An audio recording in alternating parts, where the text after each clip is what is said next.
Xiaomi has been refining their flagship models for 10 years now, and one of the latest in the long lineup is the Mi 10 5G, just a launch behind the latest Mi 10 Pro. Now, the Mi 10 and the Mi 10 Pro are pretty similar phones with a few differences here and there. I'll be checking out the Mi 10 today. It's not a budget phone, so the expectations are high. This thing retails for 2600 dirhams in the UAE, which is about 700 US dollars. I'll be testing all the 7 main features which anyone looks for when buying a device, and we'll see if it actually is worth the big bucks it is charging.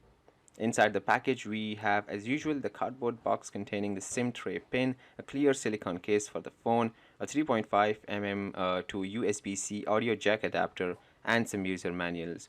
Then we have the phone. Right off the box, it delivers a premium feeling in the hand. I've got the coral green color, and it comes in two more colors, the twilight gray and a peach gold. Also, this is the 8 GB RAM 256 GB memory version.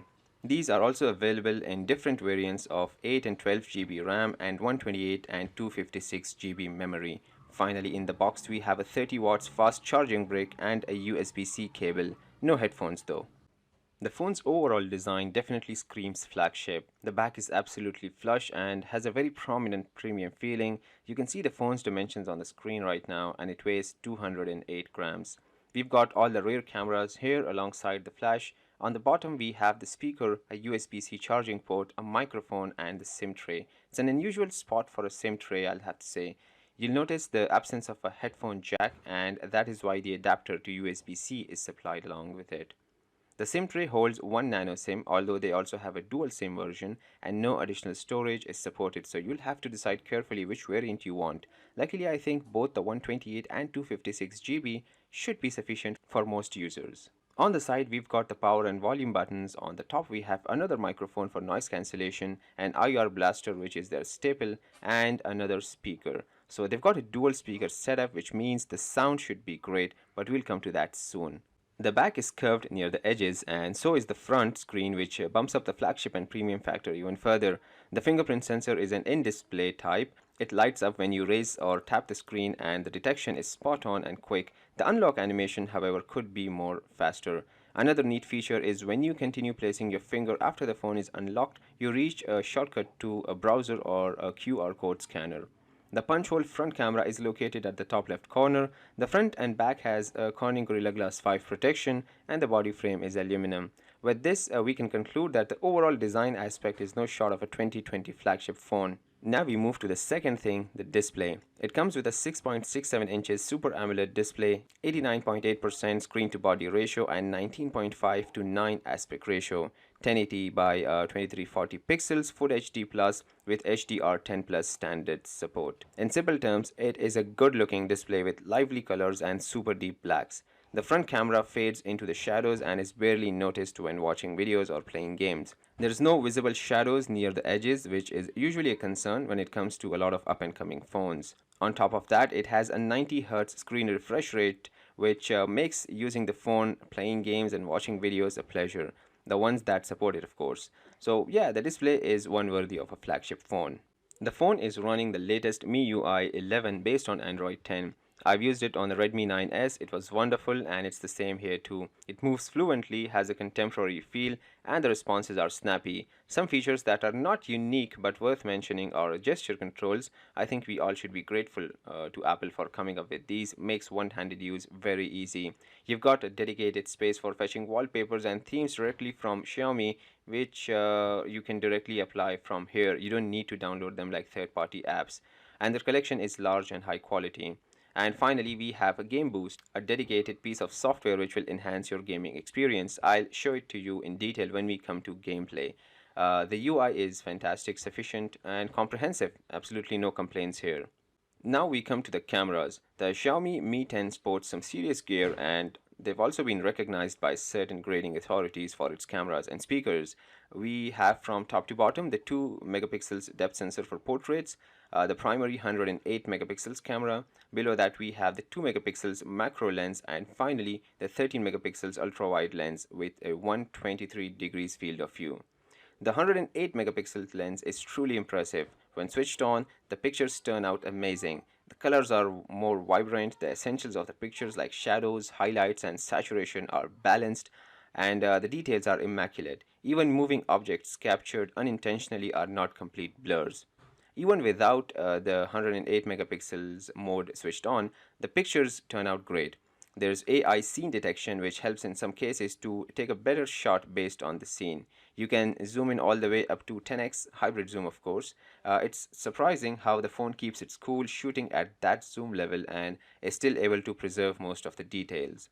Wide angle. When it comes to quality, it is relatively better than the ones I've tested from Mi earlier. Mainly the clarity in details, however, it is still not top notch and can use improvement. Night mode is usually a namesake feature which overexposes the pictures with unnecessary sharpening in most recent phones, but here it is quite impressive. When you take a picture with night mode, it appears decent at first glance, but on zooming in, you can see how much details have been captured at such a low level of light. It's remarkable. Even if you don't use a night mode, the AI scene detection will take low light pictures and they also turn out good. However, the saturation I think is a little off. You can see a side by side comparison of a picture with AI off, AI on, and then dedicated night mode. Wide angle in dark is not good. Pictures turn out blurry and nothing is basically praiseworthy about it. Mi's portrait cameras are great even in their budget phones, so I assumed it's impossible they would fall short on it in their flagship model. I do think the subject has been over contrasted and sharpened, so not super impressed with this one. And finally, here are some shots from the macro lens. Not bad at all. Now videos, there's 4K recording at 30 and 60 frames per second, 1080p also at 30 and 60 frames per second, and somehow there's also 720p at 30 frames per second, and cherry on the cake here is the 8K recording. It's capped at 6 minutes. I personally think it might be an experimental feature, but it's a good one. Nevertheless, it's pretty good. Not super stabilized as the 4K or 1080p recordings comparatively, but still good. It does take up a lot of storage though. I mean, this 13 seconds clip is 170 megabytes. I'm going to show you a couple of samples recorded at 1080p and 4K. Cannot go into super details cause of time limits. There's so much to the camera here that I can make a separate video on it.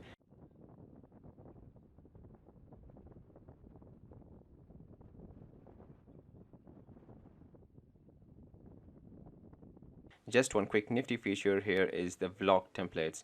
Now you can simply record video and then it will compile it into sort of a vlog layout, and they have multiple templates built in, so this is something cool. There's inbuilt optical image stabilization which works great in 1080p 30 frames per second.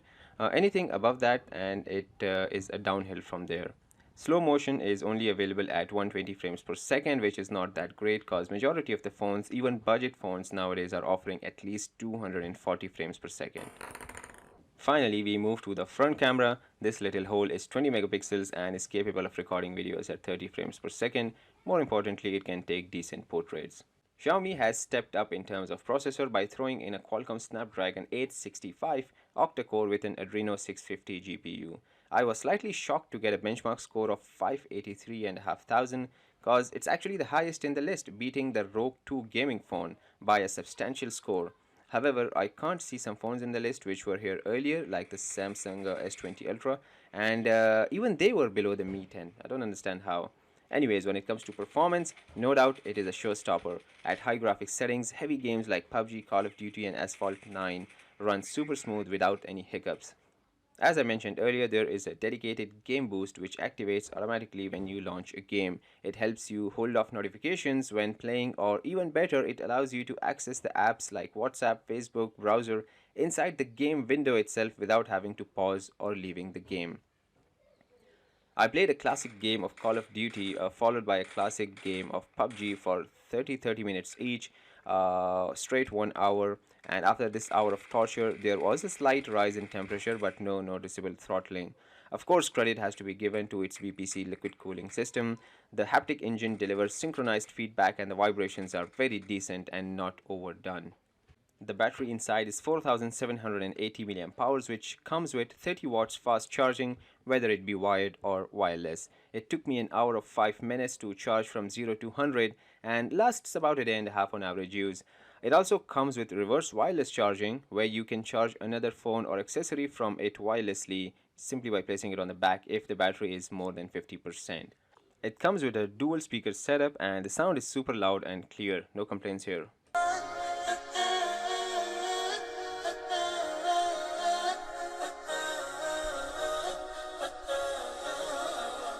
Announced their latest Note model called the Note 9S last month, and it was released in early April. I've got one today with me, and it also offers the latest Wi-Fi 6 and 5G data connection, even though it's not of much use now due to the absence of 5G infrastructure, but when it does come out, Mi 10 is sure to be ready. Alright, you've heard it, the 7 features which define a flagship. Beautiful design, crisp display, smooth and snappy user interface, powerful cameras, a heavy-duty processor with liquid cooling, big battery with fast charging and loud and clear speakers. However, nothing is perfect. The absence of extendable storage and the fact that it is not IP68 rated is meant to bother some people. Even if they come with as much as 256 GB, you simply want the option to be there if your phone is labeled as a flagship and you're paying a small fortune for it. If you can overlook these two things, it's a great phone and a real contender in today's flagship game. I'll leave links to it in the description box below in case you want to check it out. That's it for now, guys. If you enjoyed this video, please hit that like button below and share the video with your friends. While you're there, don't forget to subscribe to MiiBooth for more gadget reviews, DIYs and life hacks. You can also follow me on Instagram and other social media. All the links are in the description box below. Click on the thumbnails to watch my other videos or check out my YouTube channel for more. And as always, thanks for watching.